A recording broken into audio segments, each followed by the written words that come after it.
Mayong adlaw, katawhan sa Dios sa Archdiocese sa Osamis. Sa ngalan sa to ang talahuron nga Arsobispo, si Archbishop Martin Sarmiento Humuwadidi, ug sa kahugpungan sa Tibuok Kaparian, dinhi sa lokal nga simbahan sa Osamis, kini si Reverend Father Eman Pujutan ang magahatod kaninyo sa mga pagpamalandong karong adlaw. Mga igsoon ko na ni Kristo, adlaw karon nga Biyernes, Setyembre 12, tuig 2025. Pagkadali ras panahon, no? September na takaron unya ikadusi nga adlaw sa bulan sa Setyembre. Paspas king kayo ang panahon mga igsoon ko ni Kristo.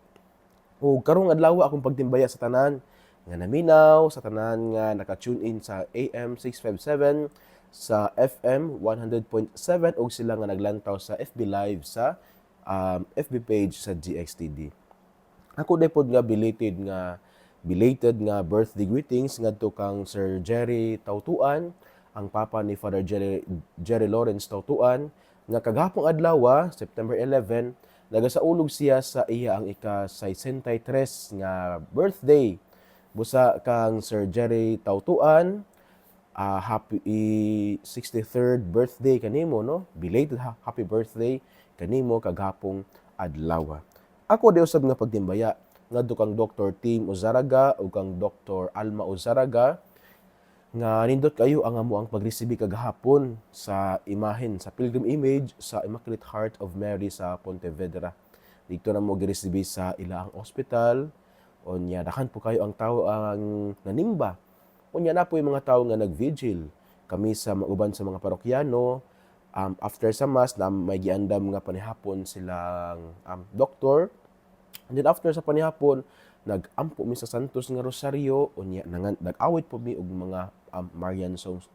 Unya nindot kaayo. So salamat kayo sa Klinika Uzarga Doctors Hospital family, no, sa pagresibi sa tuwang Immaculate Heart of Mary of Pontevedra. Unya karong adlaw usab mobalhin na pud sa laing lugar ang mao nga pilgrim image. Busa salamat gi kaayo sa tanan, labi na sa mga parokyano, sa mga parishioner sa Bonifacio nga ning atender, no, nga ning apil sa mao nga kalihukan kagahapon adlaw.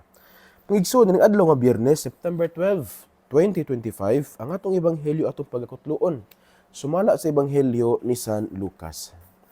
Himayaon ikaw o Ginoo. Ug gisultihan sila ni Hesus niining sambingaya, ang buta dili makaagak sa laing buta. Kung buhaton niya kini, mga hulog silang duha sa kanal.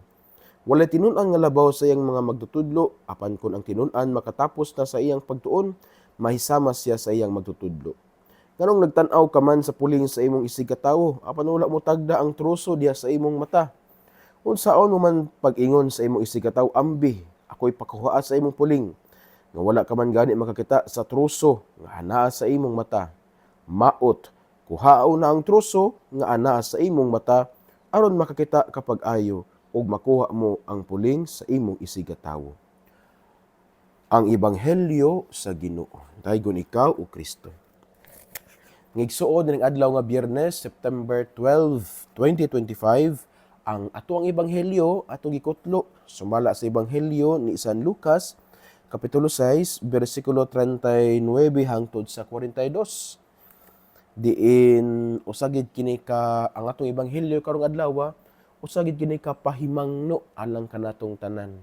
Pahimangno mahitungod sa especially gayon kung kita anaa bitaw gikubtan nga katungdanan diha sa katilingban. Ug alang kanako anaa gid kini duha ka punto nga igsuon.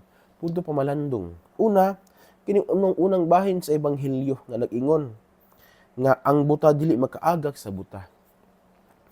Kini bitaw mga igsoon alang kanako naghagat gini sa mga tanan nga anaa gihuptan nga katungdanan diha sa katilingban, mga lideres sa lokal nga panggamhanan sa gobyerno, apil na pud sa simbahan nga to always kana bitaw maningkamot gayud nga mahimo gayong model diya sa kana bitaw katilingban.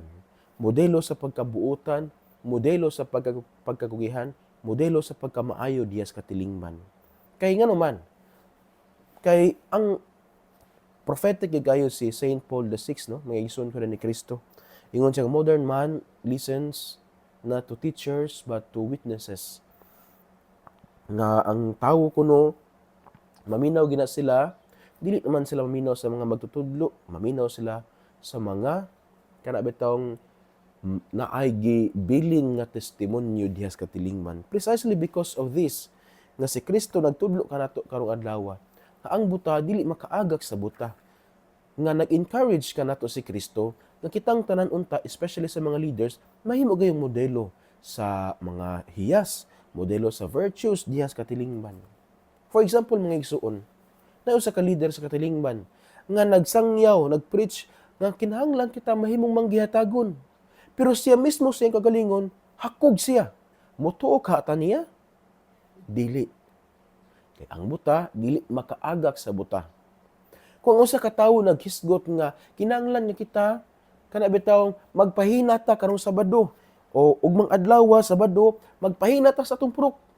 Pero kaning tawo nga for example, purok president siya, unya wala siya nagpahina.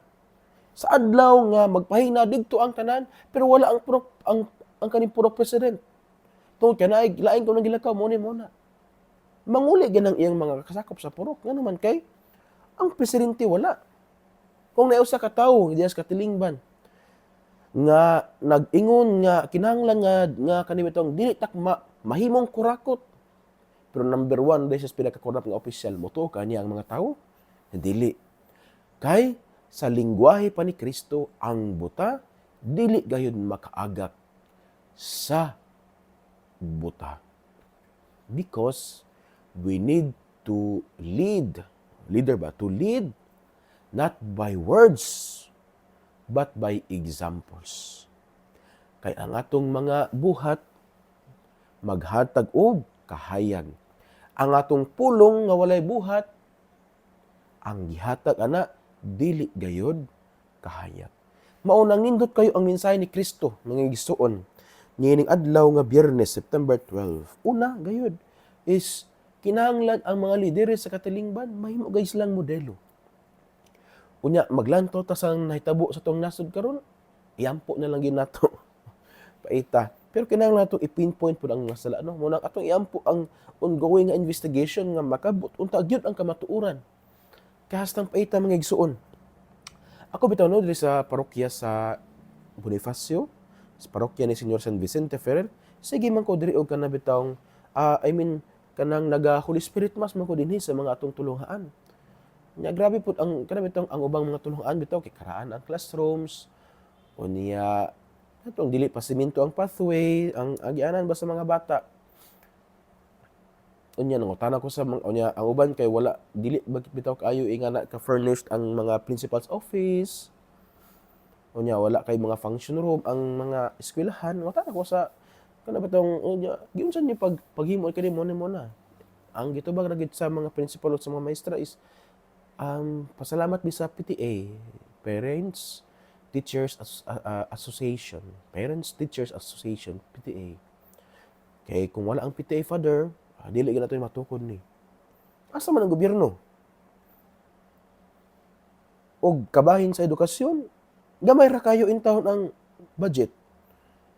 Di ba? Dapat unta paninduton ng mga classrooms conducive sa pagtuon.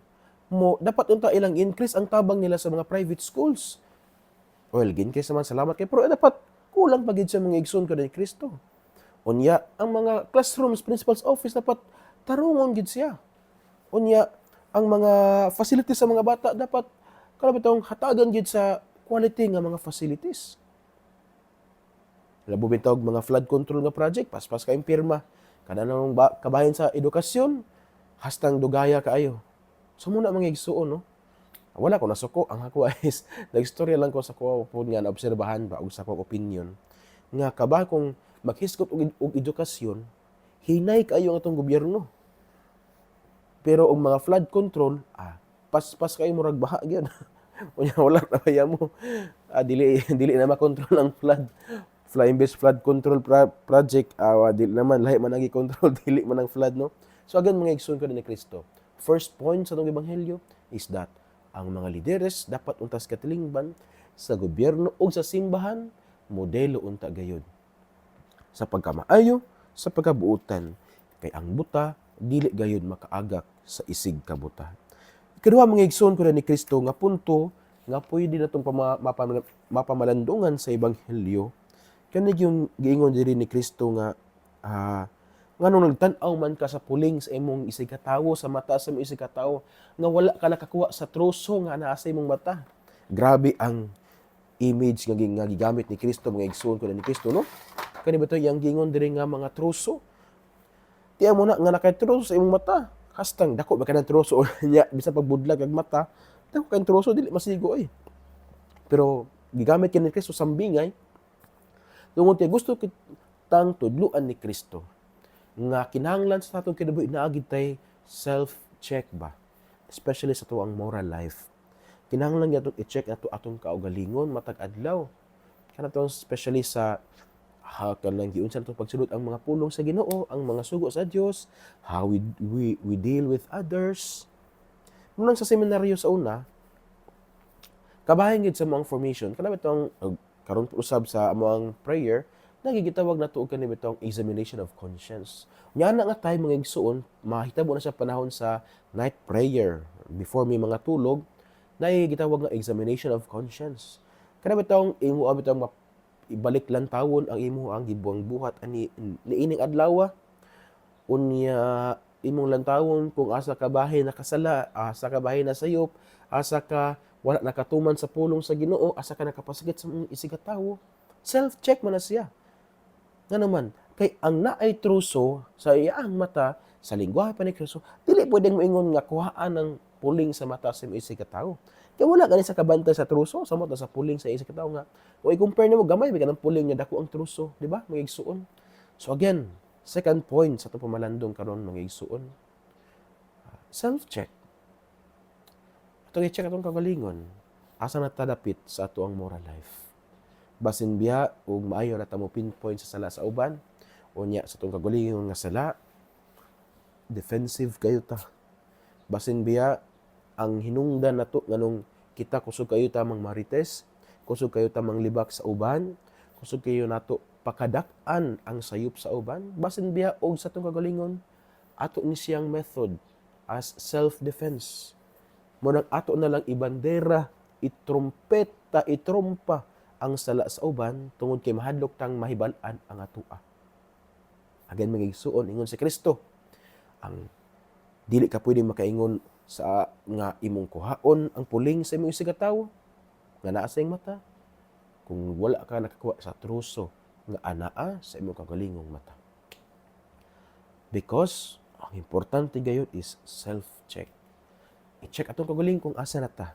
I-check kung naapabata sa dalan nga mao si Kristo. Kung kita naglakaw pa bata sa mga sugo ni Kristo, mga igsoon ko ni Kristo. Sumo ka na, mga igsoon. Alang ka nako ang duha ka puntos sa atong pagpamalandong karong adlaw. Una is ang mga lideres, kinahanglan gayud sila mahimong modelo. Kita, kinahanglan gid ta, excuse me, mahimong modelo diyas katilingban. Kay if we preach generosity, unya hakog ta, wagi maminaw. Why mo to? If we preach about honesty, unya bakakon ta. If we preach about kanabitawng trustworthy, unya kita di ta kasaligan.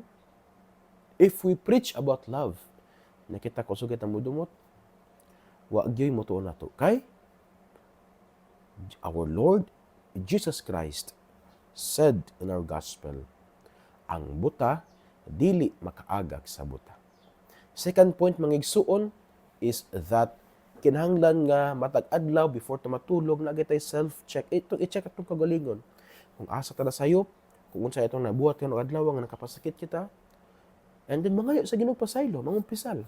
Because ingon pa si Kristo, dili pwede nimong makuha ang puling, gamay kayo nga puling sa mata sa mga isig katawo kung ang dakong truso nga naa sa imong mata di nimo makuha.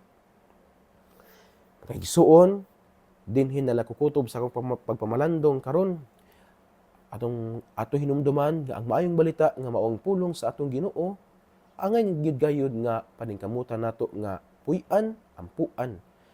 Kay og dal-o na to diha sa atong mga pag-ampo, pamalandungan og paningkamutan nga puy-an diha sa atong kinabuhi. Kay bulahan kayo ang tawo nga naningkamot nga magpuyo sa mga pulong ni Hesus, sama siya sa usa ka kahoy nga gitanom daplin sa sapa kansang dahon dili gayud malaya. Tiempo sa timbunga siya mohatag og mamaayo og daghang mga bunga. Amen. Mga igsuon, ugma na pod kita magkatapog maminaw sa mga pamalandong dinhi sa tuang radyo sa simbahan, ang pulpito sa kahanginan, ang DXDD. Uban sa pangaliya sa tumahal nga inahan, nagisangpit natong mga misamisnon nga Birhen sa Kuta. Ang Dios unta magapanalangin kaninyo kanunay sa ngalan sa Amahan ug sa Anak ug sa Espiritu Santo. Amen. Mayong adlaw, mag-amping ug Dios les siempre bendiga.